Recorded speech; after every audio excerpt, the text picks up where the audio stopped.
وشيعتي وعشيرتي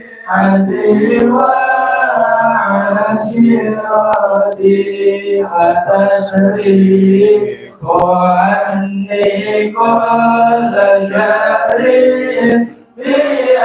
بأكلهم وشراري بشر إنس وجنة بفضلك بشرني بحسن خاتمي وبالرحمة الخير بدار الإقامة عليه من المولى صلاة وتسليم ورضوان نستهدي إلهي مناجاتي إلهي بجاه الأنبياء والملائكة بالأولياء لنا بالإجابة. اللهم صل وسلم على سيدنا محمد الفاتح لما أغلق الخاتم لما سبق الناصر الحق بالحق والهادي إلى صراطك المستقيم وعلى آله وصحبه حق قدره ومقداره العظيم. اللهم أخرجنا من ظلمات الوهم وأكرمنا بنور الفهم وافتح علينا بمعرفة العلم وحسن أخلاقنا بالعلم وسهل لنا أبواب فضلك وانشر علينا من خزائن رحمتك يا أرحم الراحمين. Assalamualaikum warahmatullahi wabarakatuh. Bismillah walhamdulillah wassalatu wassalamu ala rasulillah Sayyidina wa nabiyina Muhammad ibn Abdullah wa ala alihi wa sahbihi wa man walah wa la hawla wa la quwwata illa billah. Alhamdulillah, Masya Allah, la quwwata illa billah. Pada hari ini, pada Selasa malam Rabu, alhamdulillah kita bertemu kembali dalam pengajian kitab fikih kita. Tepatnya tanggal 12 Desember. Tanggal berapa ya sekarang? Tanggal 19 Desember 2023 bertepatan dengan tanggal 6 Jumadil Akhir 1445 Hijriah. Semoga Allah Subhanahu wa taala menjaga memelihara iman Islam kita sampai wafat dalam keadaan husnul khatimah, panjang umur dan sehat afiat dalam taat kepada Allah Subhanahu wa taala, dan segala hajat-hajat kita diijabah oleh Allah Subhanahu wa taala. Amin ya rabbal alamin. Bismillahirrahmanirrahim.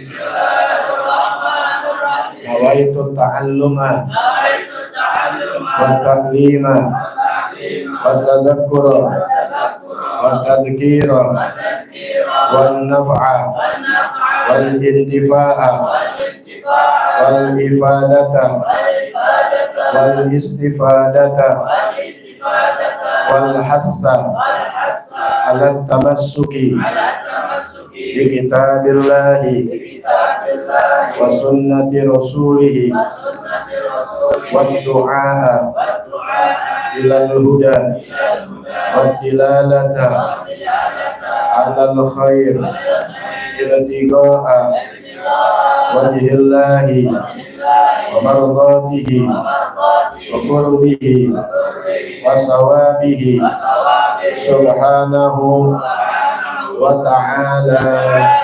Allahumma salli wa sallim ala sayyidi wa habibi wa tabibi qalbi wa jasadi wa ruhi sayyidi Rasulillah Muhammad ibni Abdillah as-sadiqil amin wa ala alihi wa sahbihi ajma'in. Allahumma salli wa sallim ala sayyidi wa habibi wa tabibi qalbi wa jasadi wa ruhi sayyidi Rasulillah Muhammad ibni Abdillah as-sadiqil amin wa ala alihi wa sahbihi ajma'in. Allahumma salli wa sallim ala sayyidi wa habibi wa tabibi qalbi wa jasadi wa ruhi sayyidi Rasulillah Muhammad ibni Abdillah as-sadiqil amin wa ala alihi wa sahbihi ajma'in. Allahumma salli wa sallim wa barik alaihi wa alihi. Dan kita bacaan Fatihah juga buat istri Imam Habib Rizik bin Syihab, ya, Ummi Fadlun binti Fadil bin Yahya. Semoga Allah Subhanahu wa taala memberikan karunia yang banyak, diluaskan kuburnya dan diampunkan segala dosa-dosanya, dan juga buat beliau suaminya dipanjangkan umur dalam sehat afiat ya rabbal alamin. Al-hadiniyah qulatun salihah wa ila hadin Nabi Mustafa Muhammad sallallahu alaihi wasallam. Faqulna bisiril Fatihah. A'udzu billahi minasyaitonir rajim. Bismillahirrahmanirrahim. Alhamdulillahirabbil alamin. Ar-rahmanir rahim. Maliki yaumiddin. Iyyaka na'budu wa iyyaka nasta'in. Ihdinas siratal mustaqim. Siratal ladzina an'amta 'alaihim ghairil maghdubi 'alaihim waladdallin. Amin. Ya, beliau ternyata dengan selawat yang kita baca tadi, yang itu selawat ya emang sering aneh baca karena dari 30 tahun yang lalu tuh kita udah kenal. Setiap masuk madrasah baca-bacaannya banyak, ada Allahumma anta rabbi la ilaha illa anta, itu dari susunan Sayyidil Walid sampai di akhir selawat itu. Ya, baru di isti'dad qiyaman ihtiraman, ya. Ihtiraman dia salam sama guru, duduk dan belajar, ya. Itu sebagian anak ambil kita baca buat di majelis ilmu. Tobibi galbi, yaitu sebagai tobib, sebagai dokter. Tobibi galbi, dokter hati, ruhi, juga ruh kita, jasad dan jasad. Ya, karena keyakinan inti kurang sama Rasulullah, lebih yakin sama dokter. Boleh aja, ya. Tapi kalau inti yakin sama Rasul Sallallahu Alaihi Wasallam, berobat dulu sama Rasul. Ya, caranya ya banyakin selawat, banyakin tawasul, minta kesembuhan sama Allah Subhanahu Wa Taala. Ya, karena kembalinya kepada Allah, pembuka pintunya, kuncinya baginda Nabi Muhammad SAW. Udah itu inti mau ikhtiar, terserah. Ya, sebab kalau disuruh ikhtiar duluan, kadang punya duit, kadang kagak. Kalau baca selawat kan nggak pakai duit, ya, gratis. Yakin punya sinyal kita kepada Allah Subhanahu Wa Taala. Lanjut, yaitu di dalam sunnah sholat sudah selesai. Dari sunnah sebelum melakukan sholat, sunnah di dalam sholat, dan sunnah-sunnah setelah sholat. Nah, sunnah setelah sholat diantaranya yaitu berzikir. Yang zikir ini semuanya asalnya dari Nabi Muhammad Sallallahu Alaihi Wasallam. Ya, lebih bagus kita berzikir daripada selesai salam kita ya jalan. Dan sunnah juga kita, yaitu setelah kita berzikir bareng sama imam, imam meninggalkan tempat, baru kita ninggalin tempat. Ya. Kecuali kalau ada darurat, ada urgent, mungkin kalau inti kelamaan takut ya tutup kantor atau diomelin sama bos, ya nggak jadi masalah. Tapi kalau nggak kemana-mana, lebih baik nunggu sampai imam selesai, karena itu sunnahnya. Kalian dipimpin sama imam sholat dari awal sampai salam. Setelah salam kalian jalan, ya ninggalin imam, namanya kurang terima kasih ya. Gitu, biasain ya, daripada kalian salam-salam ngomongin bid'ah ya, dianggap ini bid'ah, kalian lebih main handphone. Nabi nggak ajarin assalamualaikum lihat handphone malah ya. Kebutuhan intim Allah Ta'ala zikir, udah diajarin semuanya.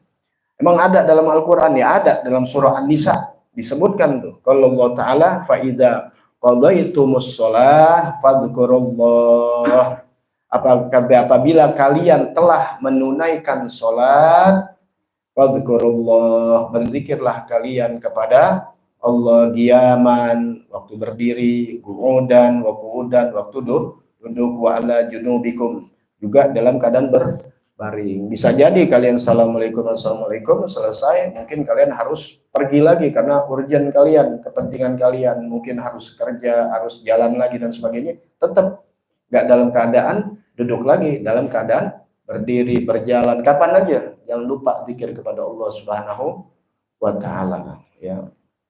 Nah, selesai sudah ini aturan-aturannya. Kalau mau dilihat lagi, lihat yang di live-nya aja ya, di Muhsawat Lovers di YouTube, di episode sebelumnya. Hapus dulu.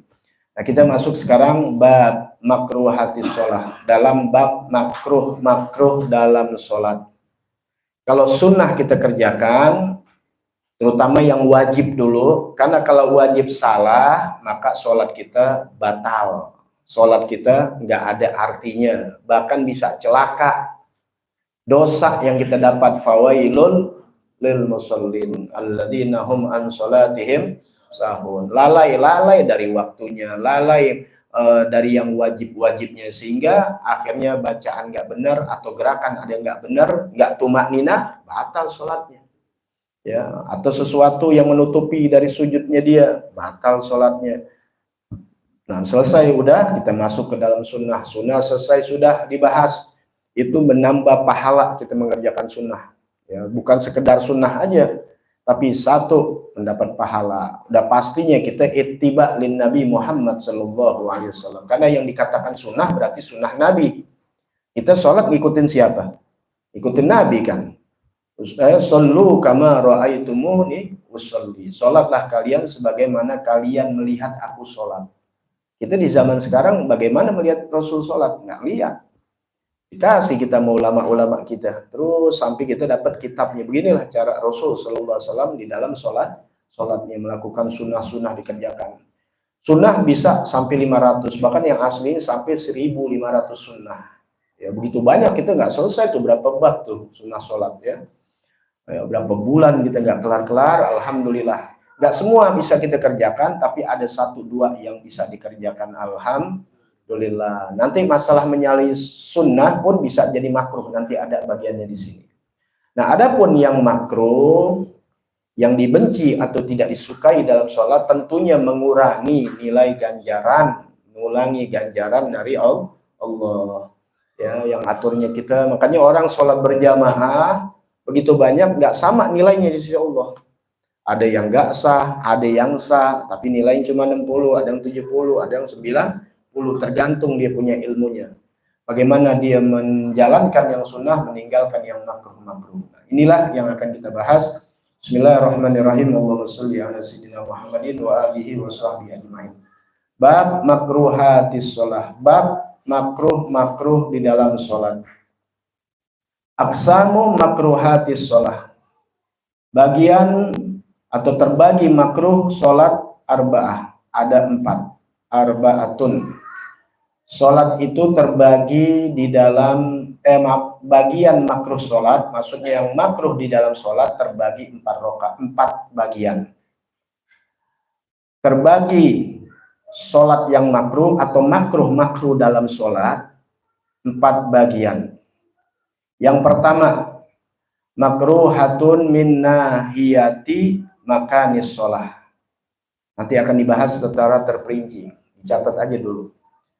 Makruh di dalam arah atau segi, ya, di dalam arah tempat sholat. Makruhatun min nahiyati makanis sholat, yaitu makruh dari arah tempat sholat, ya. Kemudian yang kedua, makruhatun min nahiyati halil musolli, yaitu makruh dari arah keadaan orang yang sholat. Beda tuh. Tadi tempat sholat. Jadi ada tempat-tempat yang nggak boleh kalian sholat. Bukan nggak boleh, haram, nggak, makruh. Yang kedua, makruh di dalam keadaan orang yang sholat. Dalam keadaan sholat, makruh. Itu sholat, tapi makruh pada saat keadaan ini yang akan disebut. Kemudian yang ketiga, wa makruhatun min nahiyati mukhalafati ba'dis sunan au tarkiha. Makruh dari arah menyalahi sebagian yang sunnah.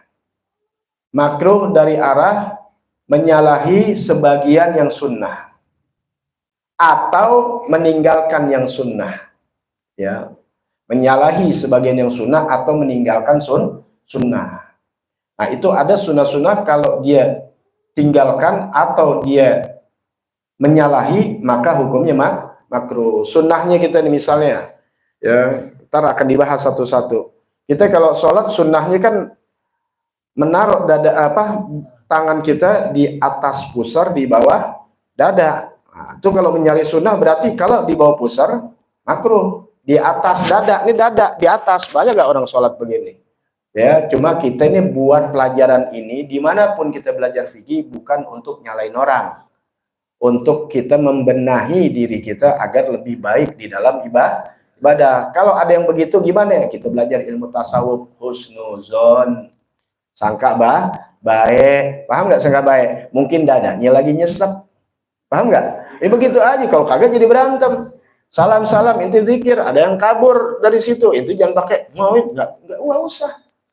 Kalau memang dia anti, ya dia urusan dia. Tapi kalau dia benar taunya udah di ujung, nah, dosa gak gitu? Dosa. Paham ya? Nggak usah saling menyalahkan. Kita pakai yang kita dapat, selesai. Ya, kalau dia nyalain kita, baru kita kasih ilmunya. Gitu. Nah, kemudian juga jangan di bawah pusar, apalagi nutupin kelamin. Gitu. Kita husnuzon, mungkin gituannya sakit atau gatel. Ya kan kalau orang meninggal aja coba kalian lihat, ditaruh kan, ya dadanya pada bener tuh naruhnya, ya gitu. Allah Taala baik, jadi pas lempengan ini aja lurus tuh, ya nggak turun, kagak naik, udah pas mau ciptakan, subhanallah. Nah, nanti akan dibahas itu. Yang keempat, makruhatun min nahiyati fi'liha, yaitu makruh dalam arah pengerjaan sholat. Nah, pengerjaan sholat yang salah, tapi nggak membatalkan, tapi makruh, ya. Seperti apa misalnya? Melipat bajunya atau melipat rambutnya. Nah, itu perempuan-perempuan juga. Nanti di sana ada namanya hikmah-hikmahnya, gitu. Ya, jadi kalau kalian lagi sholat tuh makruh, ya. Lipat rambut, dikuncir atau apa, dilipat ke dalam, atau ini tangan dilipat, gitu, ya. Ini kita lagi sholat tawadu, ya, disuruh lepas semuanya gitu. Kalau begini kan beda orang, jagoan kan. Ya, dilepas. Ini dalam sholat ya, bukan di luar sholat. Dalam sholat diajarkan gitu begitu. Masih banyak nanti. Ya, keadaan tuh tadi ya, pengerjaan dari arah pengerjaan sholat. Ya, beda sama yang kedua. Yang kedua keadaan orang yang sholat. Kalau ini pengerjaannya, ya, pengerjaannya nanti akan dibahas. Ya, keadaan orang sholat tuh misalnya apa keadaannya? Mau buang air, mau buang air kecil atau nanti akan dibahas, sebab bisa jadi kita harus menahan juga. Kalau waktunya picik tinggal 5 menit lagi ente buang air, habis waktunya, tahan dah gitu ya. Lagi bisa-bisanya begitu ya, tapi bisa terjadi. Nah, tapi kalau waktunya luas, kencing dulu. Tinggalan sholat jamaah, tinggalin kencing. Kan bisa jadi ente udah siap dari rumah jalan, pas sudah waktu mau sholat, imam udah takbir, kita masa mau kencing, tinggalin. Kencing dulu. Karena kekhusyuan sholat lebih penting dari sholat berjamaah.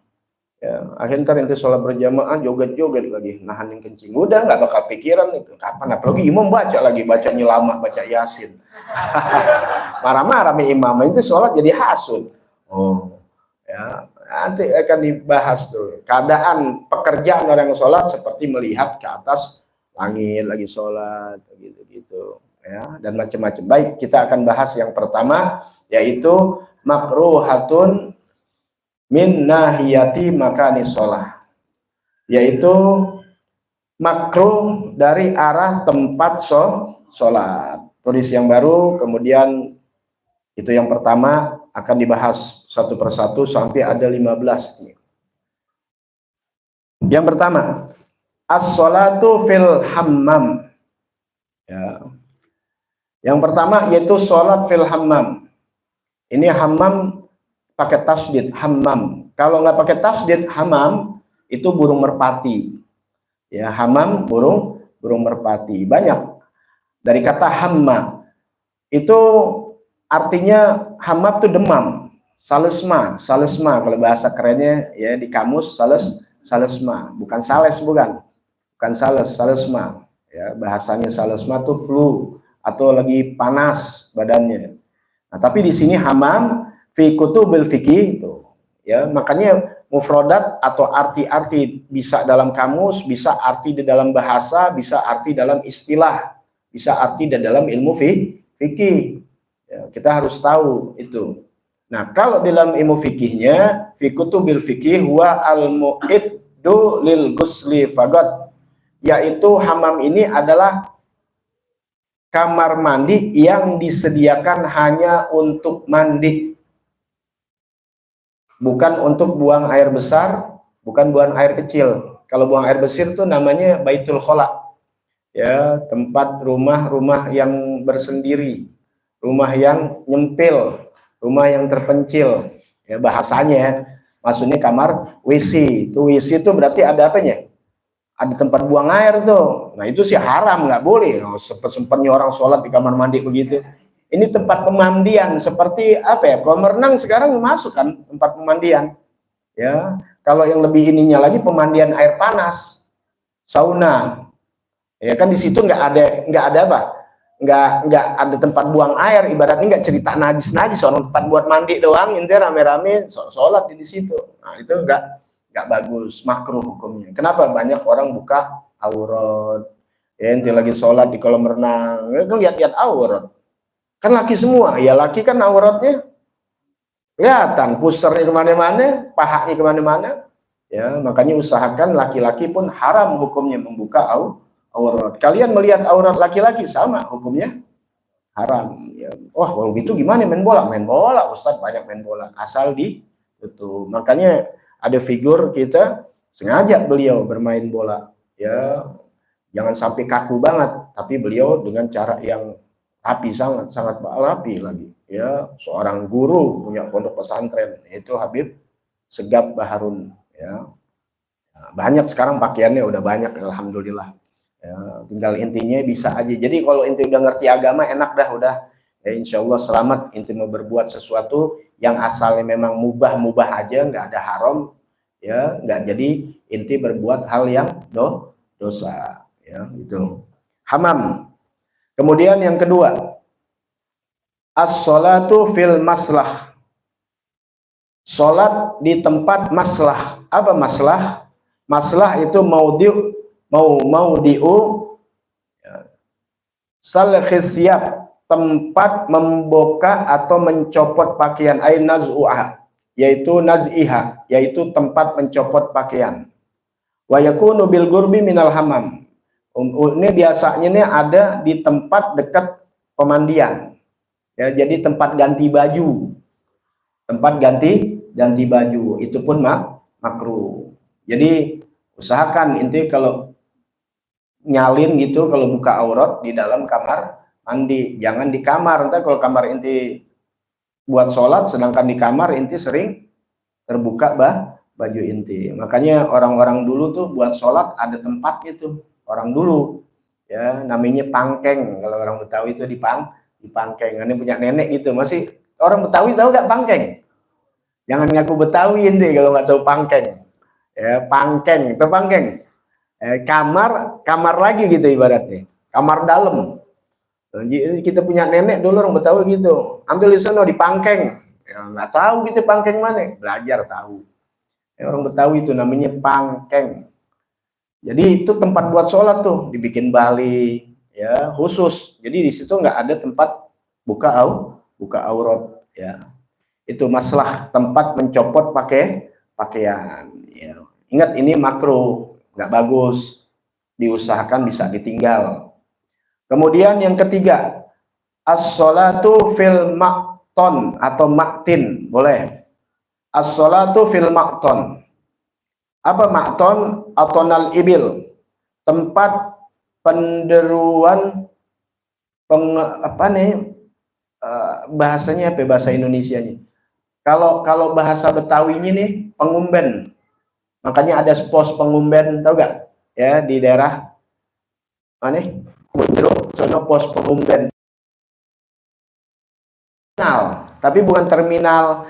Kalau dulu kan ontak nih, ya di sini diterangin nih, ya. Wa huwa mahalul ladzi tanaha ilaihi ba'da syurbiha liyashroba ghairaha au tashrabu hiasanian. Jadi tempat pemberhentiannya unta untuk dia minum, setelah itu dia jalan lagi. Jadi tempat pos pengumpan, di dalam pengumben tuh ngendon dulu sebentar. Jadi kayak terminal ya. Terminal pangkalan, nanti pada ngumpul tuh onta-onta, habis itu berangkat lagi dia. Itu namanya makton. Nah, tempat itu tuh pasti situ banyak najis. Paham nggak? Ya kan onta kan nggak kayak kita pakai buang air ke dalam, ya diberak-berak aja di situ. Nah, iya semacamnya. Kalau kita bilang tempat kandang kambing boleh, tempat kandang onta. Ya, jadi di situ kenapa nggak boleh? Karena banyak najis. Sama seperti yang pertama itu hammam, ya juga termasuk ya ada najis juga aurat. Jadi ini kita sholat benar-benar dijaga tuh.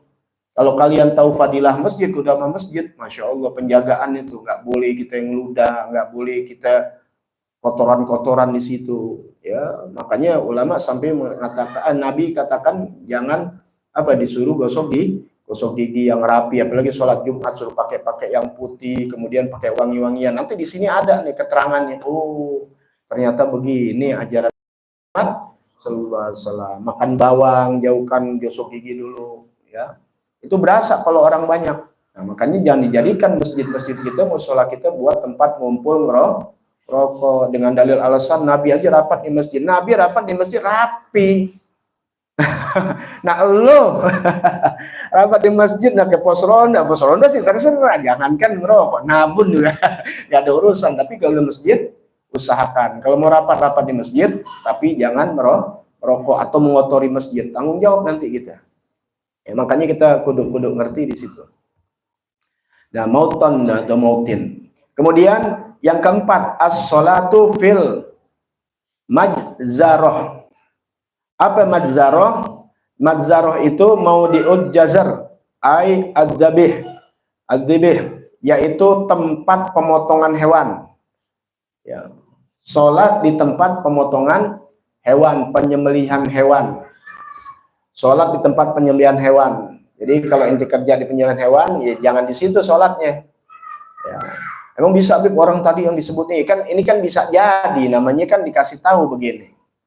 Ya, namanya inti kerja atau apa nggak sempat buat ini, nah itu usahakan jangan di situ di tempat pemotongan hewan. Kenapa? Karena dikhawatirkan banyak najis, darah dan sebagainya kan najis. Nah disinilah ulama mengambil nisbatnya ini Makanya jangan kita memotong hewan di area atau di dalam masjid, di pekarangan masjid, di tempat orang sholat. Apalagi kalau misalnya mau dilaksanakan Idul Adha atau biasanya Idul Fitri kan orang suka motong dulu, ya. Kenapa? Karena buat sholat, bukan soal id aja. Kan abis itu ada sholat dohor, sholat asar emang di masjid. Nah, bekas sisa-sisanya itu bekas taiknya, bekas ususnya tuh yang di dalam-dalamnya, kemudian darah dan sebagainya, itu mengotori area masjid. Jadi bagaimana? Ya di luar dari masjid, ya, jangan di dalam atau di pekarangan masjid. Ini untuk menjaga ya kesucian masjid, yaitu Baitullah, rumahnya Allah Subhanahu wa taala. Baik. Kemudian yang kelima, as-sholatu fil maqbarah allati lam tunbash, yaitu sholat pada area perkuburan. Sholat pada area perkuburan yang tidak digali, ya, yang mayatnya ada di situ. Nah, ini banyak orang salah pemahaman hal demikian. Jadi kalau ada kuburan, masjid dia nggak mau sholat. Ada yang begitu. Ya, jadi sholat nanya dulu, ini ada kuburannya nggak? Ada di depan, ada di, wah nggak boleh. Sholat nggak boleh ngadep kuburan. Ya, emang boleh ngadep kuburan, mau ngapain sholat? Ya, kita kan sholat ngadep Allah.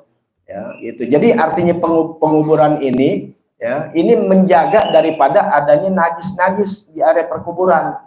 Tuh, apalagi bekas ada penggalian, ya. Nah, adapun kita sholat ada orang yang menentang, nggak boleh di situ, walaupun di depan, di samping ada masjid.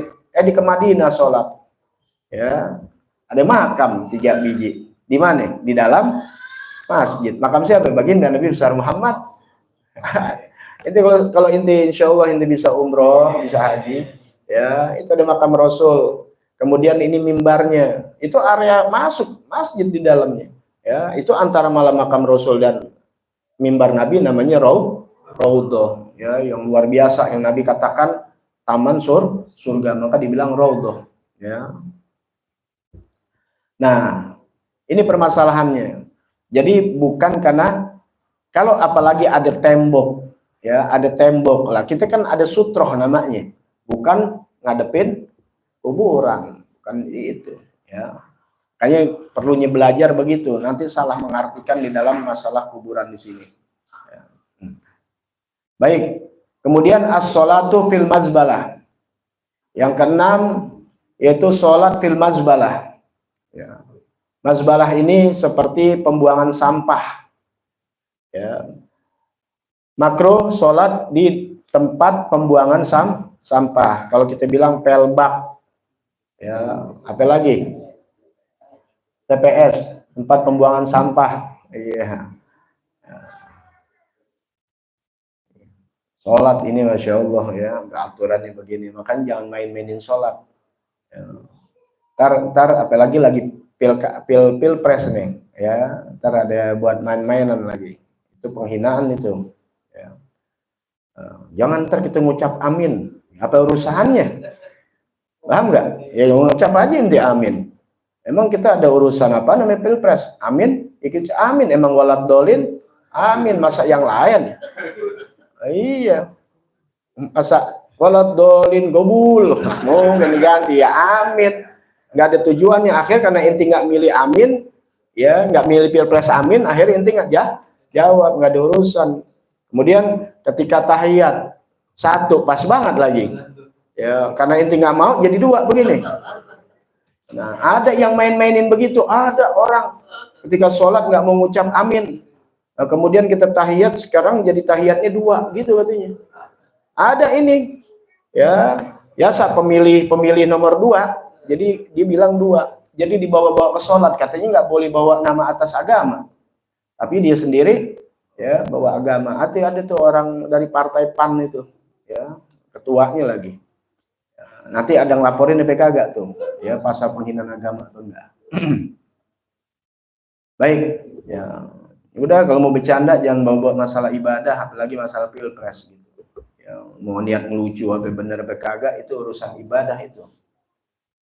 Mau bawa nama Nabi Muhammad lah buat ini. Ya, kalau orang yang jelek emang orangnya aja, jangan bawa nama Muhammad. Tapi keberkahan nama Muhammad luar biasa. Ya, luar biasa. Biar kata jelek, ujung-ujungnya juga pada rapi. ya, berkah dari doa nama Muhammad. Ntar nama Muhammad dipanggil di akhirat. Ada hadis-hadis sahihnya. Ya. Siapa yang namanya Muhammad, suruh maju bangun.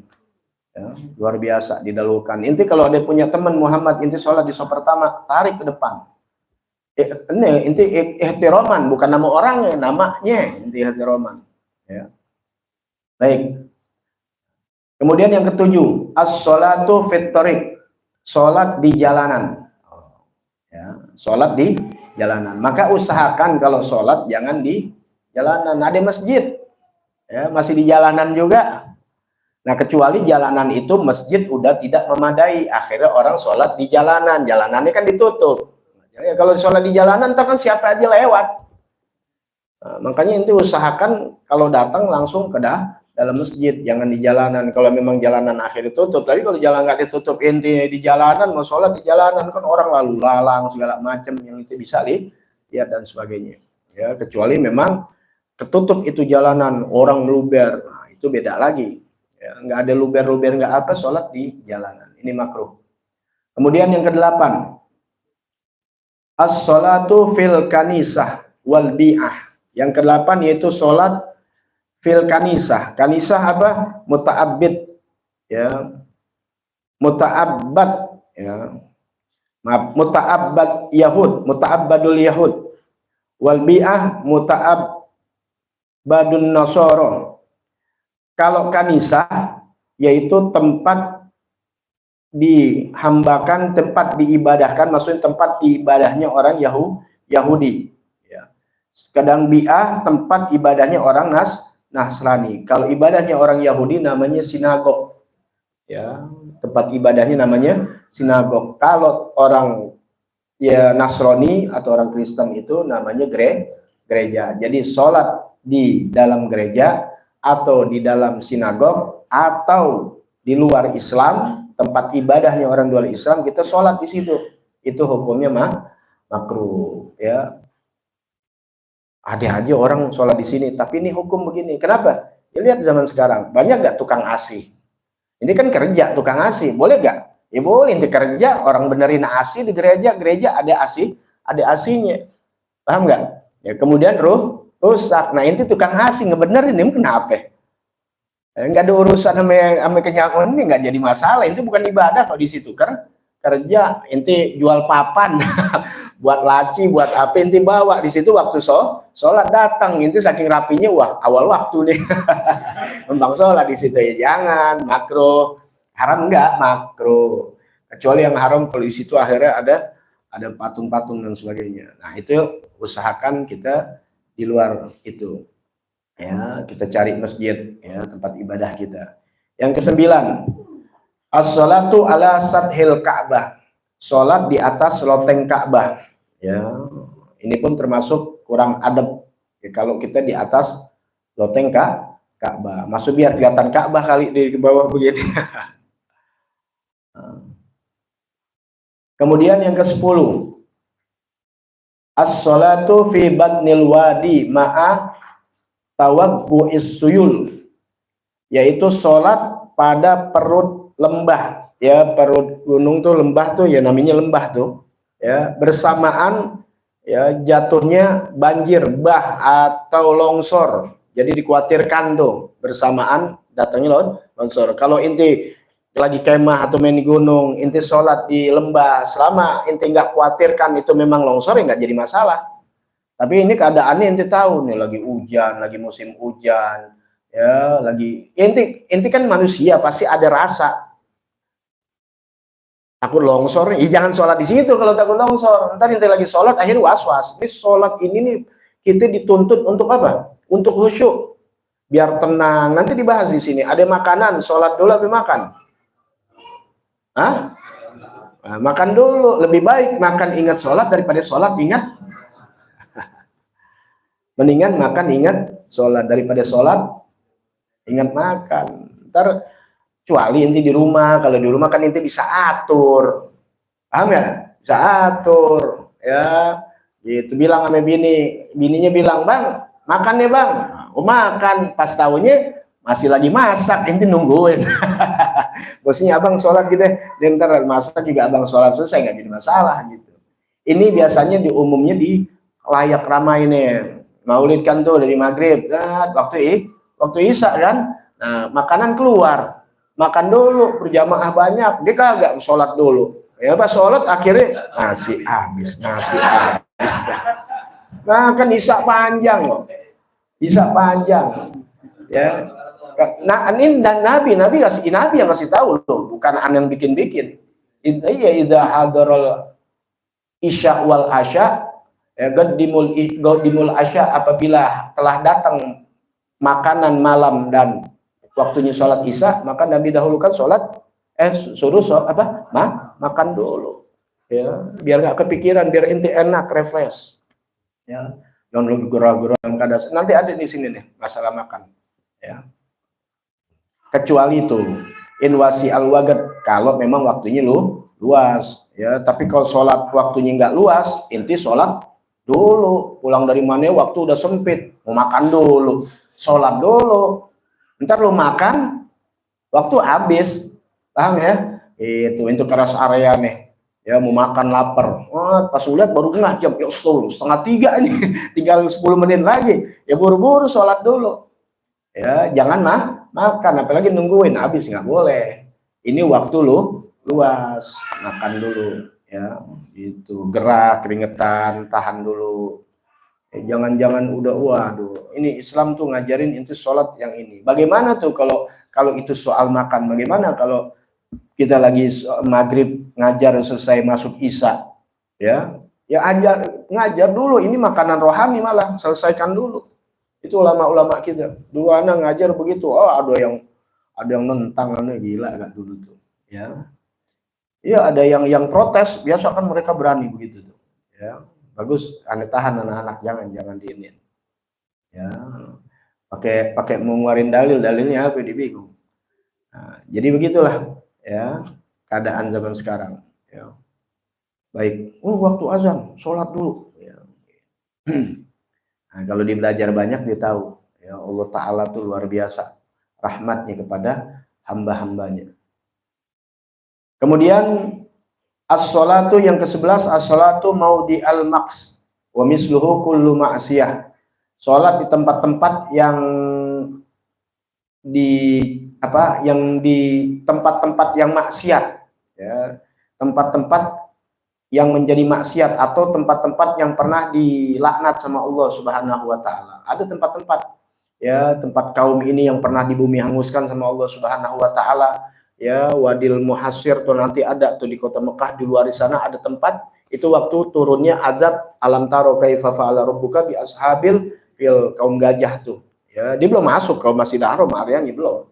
Nunggu berapa kilo, ya, di sebelum nyerang, ya, itu turun Tayron ababil. Itu detik-detik, ya, di mana hari-hari akan menjelangi kelahiran Nabi Muhammad Sallallahu Alaihi Wasallam. Itu takriman, memuliakan akan lahirnya Nabi Muhammad Sallallahu Alaihi Wasallam. Ya, urusannya apa? Urusan itu dah, urusan Raja Abraha karena merasa tersaing, ya, dibikin tempat kayak seperti gereja gitu yang gede supaya bisa didatengin berziarah, kagak ada yang datang, orang larinya pada ke Ka'bah, ke Mekah. Karena memang yang udah berjalan dari Nabi Ibrahim alaihissalam. Itu panjang ceritanya, nanti kalau lagi ya musim Maulid masalahnya itu mesti diceritain juga, ya, memubalik jangan cerita yang lain, udah cerita tentang gak jauh bagaimana, ya, sejarah Nabi Muhammad Sallallahu Alaihi Wasallam. Ya. Itu Sayyidina Abdul Muthalib, itu kakeknya Nabi, ya, yang menjaga Ka'bah pada saat itu. Raja Abraha datang dengan 60.000 pasukan bala tentara, 60.000 pasukan dengan pasukan gajah, ya, gajah Afrika lagi, ya. Abraha kan Habasyah itu artinya sebenarnya dia dari sana, Habasyah itu kan Ethiopia. Ini pasukan dari Yaman, ya, pasukan dari Yaman, ya, tapi dibilang Raja Habasyah karena pusat pemerintahannya di Ethiopia. Nah, jadi itu juga punya gajah yang gede semua, datang gitu. Itu waktu di luar kota Mekah, dia mau masuk itu, gajahnya Abraha, ya, gajahnya Abroha, ya, siapa namanya lupa. Ada itu waktu lagi mau ke depan, ya, menuju Ka'bah, itu dia nggak mau, ya, nggak mau duduk begitu. Pas dibalikin ke arah Yaman, ya, ke arah negaranya, berdiri dia. Tapi kalau diarahkan ke Ka'bah, nggak mau dia, nggak mau Ka'bah, ya, nggak mau menuju ke Ka'bah. Makanya masih terhenti berapa kilo gitu tuh sebelum masuk Masjidil Haram. Ya. Kemudian ontaknya Abdul Muthalib itu ditahan, ada 100 ontak yang ditahan. Ya, maksudnya biasa nih kalau strategi perang. Ya, ontaknya ditahan. Abdul Muthalib datangin itu Abroha. Ya, lo lihat, aku mau nyerang. Ya, itu. Kalau kamu nahan, ya, kalau kamu nahan kan sengaja, jadi kan datang tuh untuk ngambil ontaknya. Kalau kamu mau bertahan silahkan. Saya bumi hanguskan semuanya. Gitu. Paham nggak? Jadi Abdul Muthalib nyingkir dah. Ya baik nih, dia mau ngancurin Ka'bah, emang bukan mau ngajakin perang ini, mau ngancurin Ka'bah. Tapi kalau engkau mau mempertahankan Ka'bah, berarti lu perang sama gue matiin lu semua. Ya, Abdul Muthalib apa? Yang saya minta bukan urusan itu, kontak saya bulangin 100. Kaget dia. Ya. Kalau nggak jagain, oh kalau ontak punya saya, kalau Ka'bah punya Allah, Allah yang jaga. Katanya. Oh, strateginya ngelawan nggak mungkin menang, penduduk Ka'bah hampir 60.000 pada saat itu. Kemudian pasukan belum begitu luar biasa banyaknya dengan pasukan lengkap, tentara gajah, pakai gajah ya, 10 orang juga tuh gajah jalan kan kepeng, mati semua. Ya gimana ngelawan tinggi, ya, kan lihat pasukan gajah tuh luar biasa. Udah, kemudian Abdul Muthalib dapat itu 100 ontaknya, diumumin sama semua penduduk Mekah agar menyingkir dari kota Mekah. Beliau juga dapat isyarah, ya, itu nggak sembarangan. Kalau dia bukan Sayyidina Abdullah bin Abdul Muthalib itu keturunan sampai Nabi Ibrahim, kalau dia berhala nggak bakal dia menyembah, meminta kepada Allah Subhanahu Wa Taala, dan nggak bakal gobol doanya. Tuh, ya, jadi nggak ada yang keluar dari Muslim, Islam, ya, Islam semuanya. Nah, jadi jangan menyangka bapak ibu Nabi, apalagi ke kakeknya mati kafir karena Nabi belum diutus, bukan. Ya, diutus itu kan bawa nama Islam yang sebelumnya menyembah Allah Ta'ala tapi mengikuti agama Nabi Ibrahim. Makanya ada bacaan millata abina Ibrahim, ya, jalan Nabi Ibrahim. Hanifah muslimah, jalan yang lurus. Muslim nggak? Muslim. Kalau nggak muslim, lihat, kalau baca Quran, inti lihat doanya Nabi Musa, doanya Nabi Sulaiman, doanya nabi-nabi yang lain, wa tawaffana muslimah, matikan kami dalam keadaan muslim. Paham ya? Itu jadi agama muslim. Ya, sholat gak mereka? Sholat semuanya, jalanin syariat, tapi kesempurnaan yang benar-benar luar biasa, yaitu agama, ya, yang diteruskan oleh Nabi Muhammad Sallallahu Alaihi Wasallam. Baik, ya, kitab-kitab lain udah dirubah sama mereka. Ya, otentik yang dipegang Nabi Muhammad SAW adalah Al-Quran. Alhamdulillah sampai sekarang terjaga. Ada pemalsuan dikit ketahuan, arti beda aja ketahuan, apalagi baris yang mau dirusak. Ya, karena Allah yang jaga. Nah, udah diungsikan ke lembah. Ya, mereka menyaksikan tuh, baru datang 20.000 pasukan ababil, burung. Ya, nggak gede, burungnya kecil.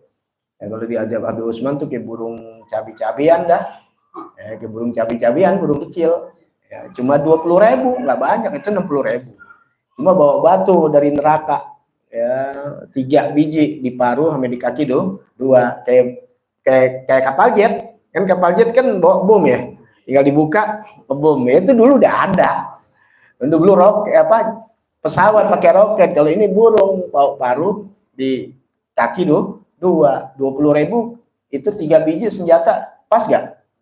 Pas, namanya udah ada semuanya.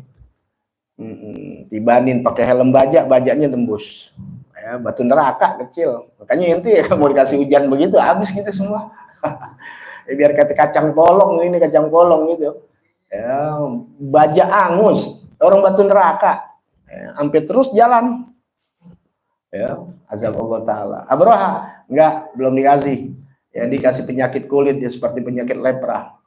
Terus jatuh satu gugur guru dia pulang hampir berhari-hari sampai ke kampungnya, mau belum masuk kampung ini bau busuk udah ya, pada busuk itu tangan nih kayak orang lepra ya namanya penyakit itu, putus satu-satu jarinya ininya semua hampir tinggal badannya doang ke kampungnya baru dijatuhin, jadi diazab dulu itu ya. Makanya jangan nentang Tuhan, jangan nentang Allah Subhanahu Wa Taala ya. Kayak Ataturk gimana tuh baunya makan sampai di semen ya, sama Abu Jahal, Abu Lahab. Ya, makanya jangan nentang Allah Subhanahu Wa Taala.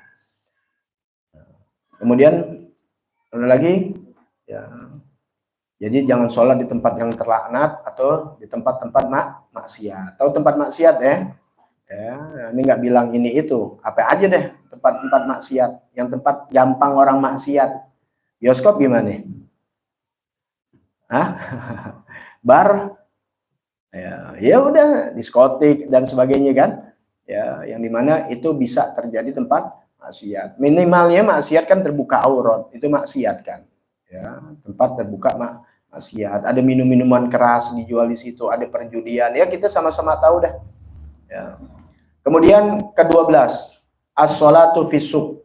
Ya, sholat di dalam pasar. Ya, ini permasalahan ini orang bikin masjid. Dan sebaiknya jangan di pasar.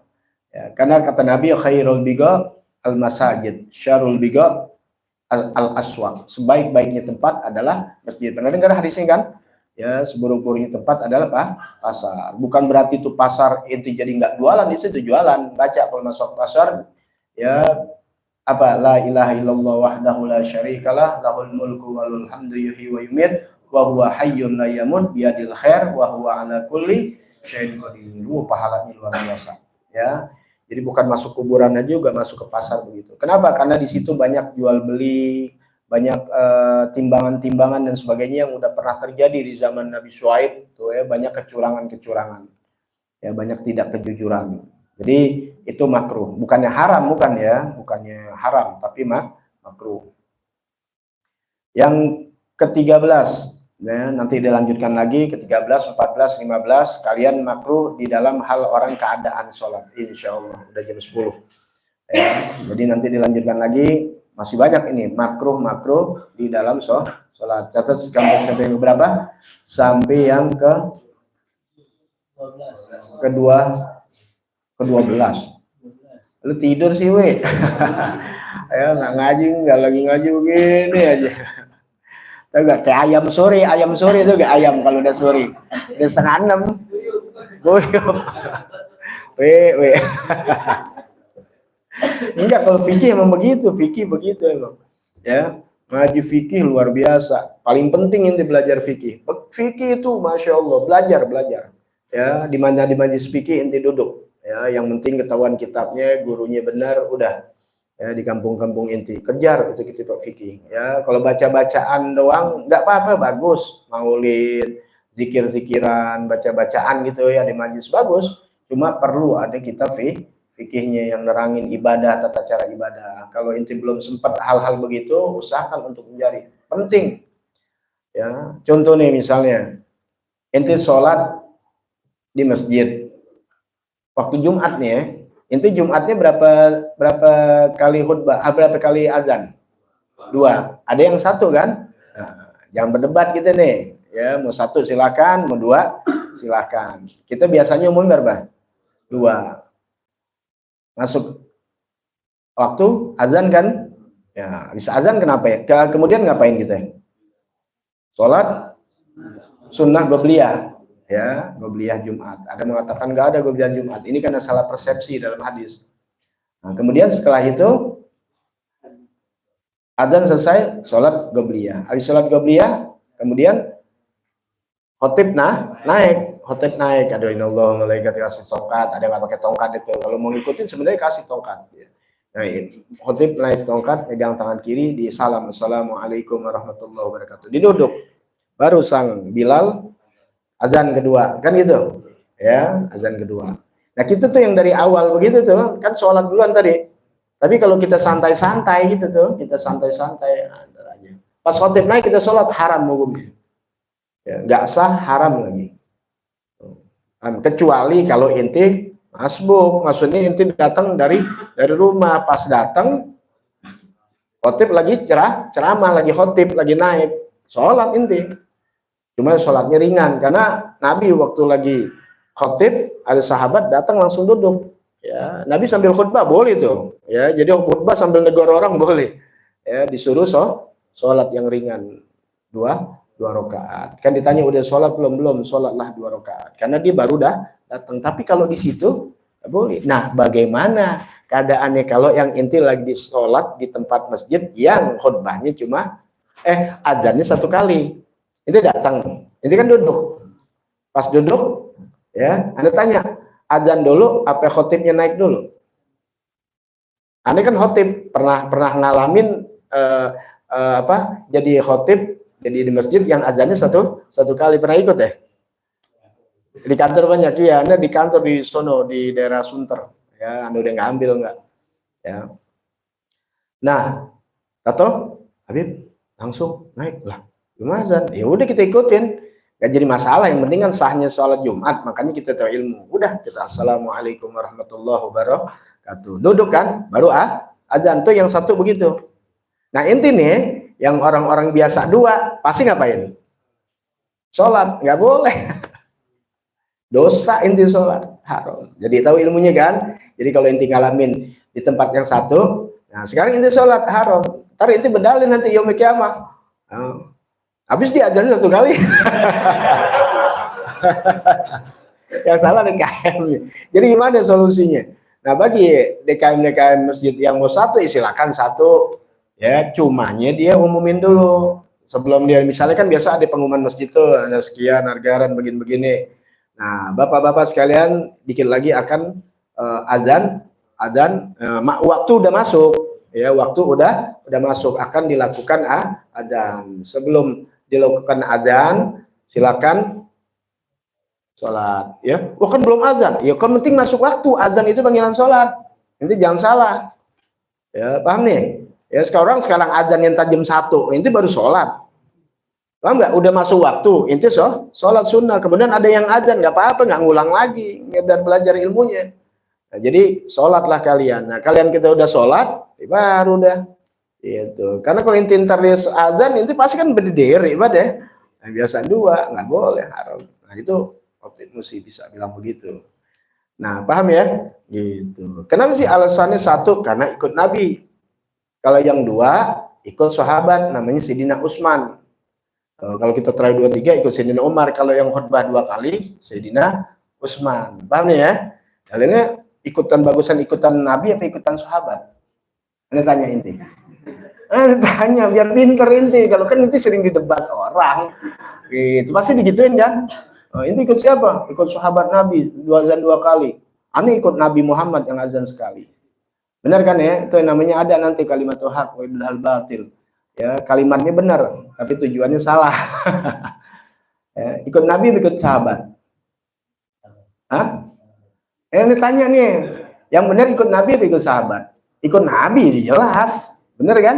Iya, cuma yang bilang, kalau ikut Nabi, ini mesti selesai. Karena ini bahasanya ini benar, cumanya nggak lengkap dia. Kalau ditanya ikut Nabi, ikut sahabat, ya orang jelas ikut Nabi. Benar nggak? Tapi bilang media, kalian Anda ngomong belum sempurna. Kalau kejelasannya ikut Nabi Muhammad Shallallahu Alaihi Wasallam, ya paham ya? Ikut Nabi, berarti kalau orang cuma ikutin Nabi, berarti sahabat nggak dipakai, berarti sahabat jelek. Paham nggak? Karena ada 2 ini, ikut sahabat, ami ikut Nabi. Ingetin nih, kalau ikut Nabi berarti kan sahabat nggak dipakai. Tapi kalau ikut sahabat, ikut Nabi gak? Paham ya? Itu biar logika biar pinter. Kalau ikutin sahabat udah pasti ikutin Nabi. Inti 2 kok. Yang satunya azan, inti ikut Nabi. Yang 2 ikut sahabat. Berarti ikut sahabat dan ikut Nabi. Tapi kalau cuma hanya ikut Nabi, berarti inti nggak mau ikutin sahabat. Berarti sahabat inti nggak pakai. Paham? Kalau inti nggak mau pakai sahabat, dari mana inti dapat ilmu dari Nabi? Nabi wasilahnya itu sahabat. Tuh, kita dapat ilmu dari dari Nabi itu dari sahabat dulu, awal mula turun-turun apa yang wahyunya Allah Ta'ala ke Nabi Muhammad, hadis-hadis Nabi Muhammad, yang megang langsung sahabat. Ibaratnya nih, kalau ibaratnya ada Nabi yang pegang langsung perkataan ilmu ini, ya ente semua. Habis sahabat yang beriman sama Nabi, yang percaya sama Nabi sampai wafatnya beriman. Ada yang lihat Nabi tapi sezaman sama Nabi, ngelihat Nabi tapi nggak beriman. Siapa? Abu Jahal, Abu Lahab, sahabat bukan? Bukan. Yang lihat Nabi beriman, seperti yang kita tahu, dari 4 sahabat dan 60.000 lain sahabat begitu banyak, itu beriman, namanya sahabat. Walaupun sekali dia dan Nabi ketemu sama Nabi sekali, beriman, dipulang ke kampung nyebarin agama sampai meninggal nggak ketemu lagi, walaupun hanya bertemu tatap, itu namanya sahabat. Ada sezaman tapi nggak ketemu sama Nabi tapi beriman, nggak sahabat, namanya tabiin. Siapa? Sayyidina Uwais al-Qarani.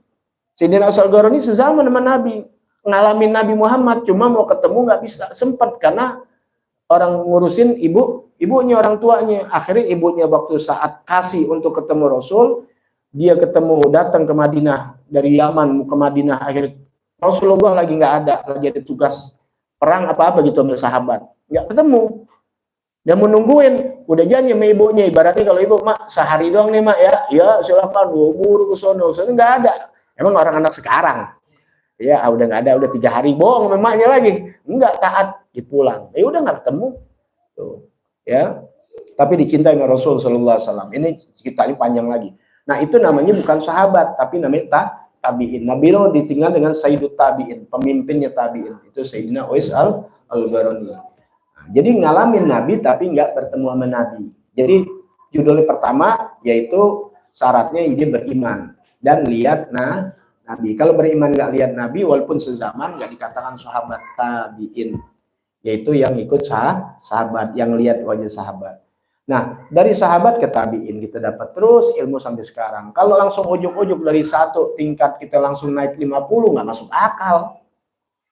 Ya, pasti tangga demi tangga. Udah kita ikutin apa yang dilakukan sahabat, tentunya ikut Nabi. Udah gitu aja sudah. Ya, yang mau ikut Nabi ya terserah. Jadi kamu pakai sahabat, ya udah kita jalanin apa yang kita dapat. Udah nggak usah saling mencela, mencaci dan sebagainya. Nggak selesai. Kita ibadah, kita ngurusin diri kita biar benar, ya. Adapun orang yang beda-beda ya kita husnuzon aja gitu. Selama itu bukan kemungkaran di ibadah juga, ya. Itu aja udah selesai. Karena kadang-kadang juga kita bisa lagi sholat kita langsung kabur kita, orang mules, atau kita jadi musafir yang ngejar waktu. Selesai gak? Selesai. Arti kita nggak hasad dengki, sudah selesai. Adapun dia yang begitu-begitu biarin aja. Ya, urusan dia nanti. Ya, yang hak itu hak, yang batil nggak bisa dipungkiri itu semua. Allahu a'lam bishawab. Rabbi zidni ilma wa zidni fahma. Wallahu a'lam bishawab. Ya Rabbana tarafna bi'an